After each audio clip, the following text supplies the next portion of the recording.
ప్రజలందరికీ నమస్కారం. Very good morning news with Chilka Praveen. ముందుగా మన న్యూస్ ఛానల్ని తప్పకుండా సబ్స్క్రైబ్ చేసుకోండి. పక్కనే బెల్ బటన్ ఉంటే తప్పకుండా సబ్స్క్రైబ్ చేసుకోండి. ఆ తర్వాత లైక్ కొట్టండి. తర్వాత తప్పకుండా షేర్ చేయండి.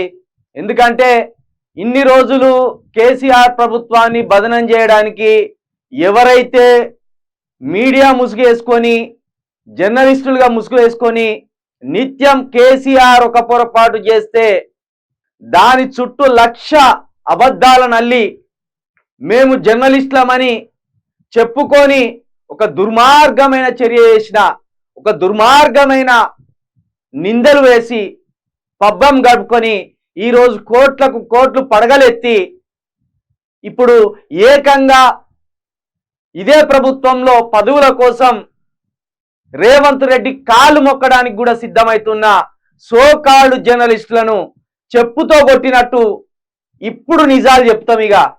కాబట్టి తప్పకుండా మన ఛానల్ని సబ్స్క్రైబ్ చేసుకోండి. అదే విధంగా షేర్ చేయండి, లక్షలాది మందికి షేర్ చేయండి. ఇంకా కొంతమంది ఏం చేస్తానంటే ఇంకా మేము ప్రభుత్వాన్ని ఏదో ప్రశ్నిస్తున్నామని ముసుగేసుకొని మళ్ళా కేసీఆర్ని తిడతాం.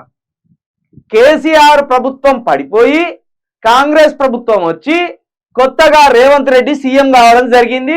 రేవంత్ రెడ్డి సీఎంగా ప్రమాణ స్వీకారం చేసి వారం రోజులు కూడా గడిచిపోయింది. 7 రోజులు గడిచిపోయినాయి. ఈ 7 రోజులల్లా 7 మోసాలకు పాల్పడ్డాడు రేవంత్ రెడ్డి. కేవలం 7 రోజులల్లా 7 మోసాలు, 7 అబద్ధాలు ఆల్రెడీ ఉన్నాయి. కాబట్టి నేను ఏం చెప్తున్నా, దయచేసి మన ఛానల్ని సబ్స్క్రైబ్ చేసుకొని లైక్ కొట్టి తప్పకుండా షేర్ చేయండి. ప్రజల గొంతుగా మీ చిల్కా ప్రవీణ్ తప్పకుండా కొట్లాడతాడు. రానున్న రోజులల్లా మనం ఊహించని పోరాడడానికి కూడా సిద్ధమవుదాం. యువకులు కావచ్చు, నిరుద్యోగులు కావచ్చు, ఎస్సీ బీసీ ఎస్టీలు కావచ్చు, కులం ఏదైనా మాకు అవసరం లేదు, మతం ఏదైనా మాకు అవసరం లేదు. తెలంగాణ ప్రాంతమే మాకు ముఖ్యం.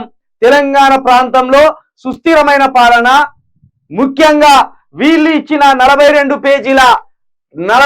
పేజీల అభయాస్తం, ఇది అభయాస్తం కాదు, ఖచ్చితంగా ఇది భస్మాసురాస్తమే. ఇందులో ఒక్క హామీని కూడా ఇంతవరకు నెరవేర్చలేదు. వారం రోజులలో తలా తోక లేకుండా ఒక గ్యారంటీలో ఒక హామీ ఇచ్చి ఇంకో కింద ఉన్న 6వ గ్యారంటీలో ఒక హామీ, ఆ 2 కలిపి మెర్జీ చేసి 2 గ్యారంటీలు ఇచ్చినామంటారు దొంగలు. కాబట్టి ఇలాంటి నిజాలు తెలవాలంటే తప్పకుండా మన ఛానల్ని సబ్స్క్రైబ్ చేసుకోండి. అదే విధంగా షేర్ చేయండి. ఎప్పటికప్పుడు ఈ నిజాలు చెప్పే ప్రయత్నం చేస్తూనే ఉంటామని మరొకసారి చెప్తూ